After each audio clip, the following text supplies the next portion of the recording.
একটি জাতি যারা ছিল অপরিসীম শক্তিশালী, দেহ গঠনে সুঠামো, বুদ্ধিতে তীক্ষ্ণ এবং সম্পদে অত্যন্ত ধনী। কিন্তু মাত্র একটি ভুলের কারণে তারা মাটির সঙ্গে মিশে গেছে। কি ছিল তাদের সেই ভুল? কেন তারা আল্লাহর শাস্তির শিকার হলো? আজকের যুগের জন্য কি শিক্ষা রয়েছে এই ঘটনায়? আসুন কোরআনের আলোকে আদ জাতির ইতিহাস ও তাদের ধ্বংসের কারণ জানি।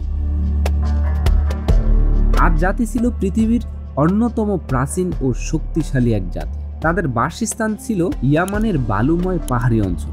তাদের দেহ ছিল অত্যন্ত সুঠামো এবং দীর্ঘাকায়। তারা ছিল উন্নত কৃষি এবং বিশাল সাম্রাজ্যের মালিক। আল্লাহ তাআলা কোরআনে ইরাম জাতি অর্থাৎ আদ জাতি সম্পর্কে বলেন, তুমি কি দেখনি তোমার প্রতিপালক আদ জাতির সঙ্গে কিরূপ আচরণ করেছিলেন? সুদীর্ঘ দেহের অধিকারী ইরাম গোত্রের সঙ্গে, যার সমতুল্য জাতি এর আগে পৃথিবীতে সৃষ্টি হয়নি।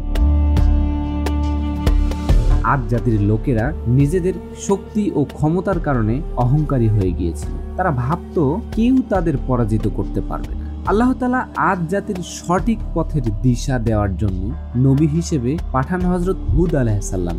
তিনি ছিলেন তাদেরই একজন। তিনি অত্যন্ত সৎ, ন্যায়পরায়ণ ও আল্লাহভীরু ব্যক্তি ছিলেন। হযরত হুদ আলাইহিস সালাম তাদের বললেন, হে আমার সম্প্রদায়, তোমরা শুধু আল্লাহর ইবাদত করো, তিনি ছাড়া আর কোনো সত্যিকারের উপাস্য নেই।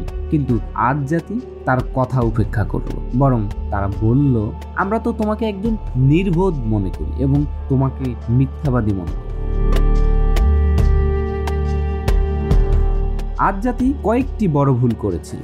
তারা মূর্তি পূজা করত, তারা বিভিন্ন মূর্তির উপাসনা করত এবং ভেবেছিল এগুলো তাদের রক্ষা করবে।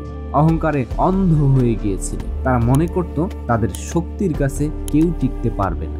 নবীর কথা অমান্য করেছিল। আল্লাহর একাত্মবাদ মানতে তারা প্রস্তুত ছিল না। জুলুম এবং অন্যায় করত। তারা দুর্বলদের ওপর অত্যাচার চালাত, মানুষের সম্পদ কেড়ে নিত। হুদ আলাইহিস সালাম বারবার তাদের সতর্ক করলেন, আল্লাহ তোমাদেরকে নূহ আলাইহিস সালামের সম্প্রদায়ের পরে এই পৃথিবীতে স্থলাভিষিক্ত করেছেন। তোমাদের দেহ গঠন ও শক্তিতে অপরের চেয়ে বেশি উন্নত করেছেন। সুতরাং তোমরা আল্লাহর অনুগ্রহ স্মরণ করো যাতে তোমরা সফল হতে পারো।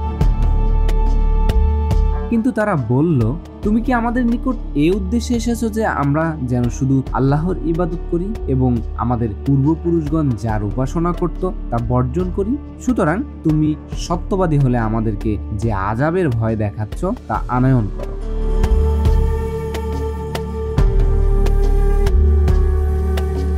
অবশেষে তাদের ওপর নেমে এলো আল্লাহর কঠোর শাস্তি। 3 বছর ধরে তাদের এলাকায় বৃষ্টি বন্ধ ছিল। সব ফসল শুকিয়ে গেল, খাদ্যের অভাব দেখা দিল, কিন্তু তারা তাও হুঁশ ফিরিয়ে আনেনি।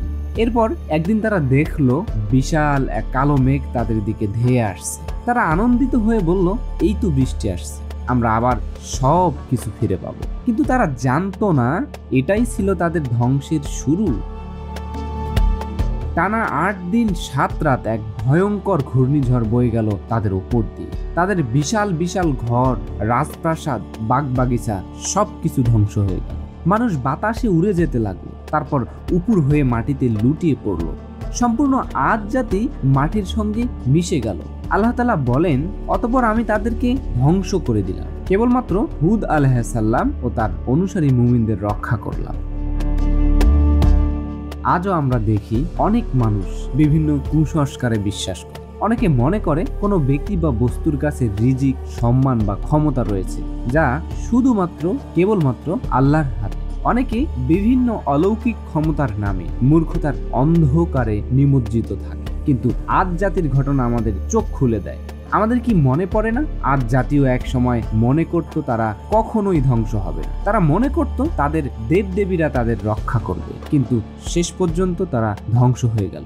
মহান রাব্বুল আলামিন পবিত্র কোরআনুল কারিমে ইরশাদ করেছেন, এরপর আমি তাদের ধ্বংস করলাম এবং তাদের ধ্বংসস্থল আজও একটি শিক্ষা হয়ে আছে।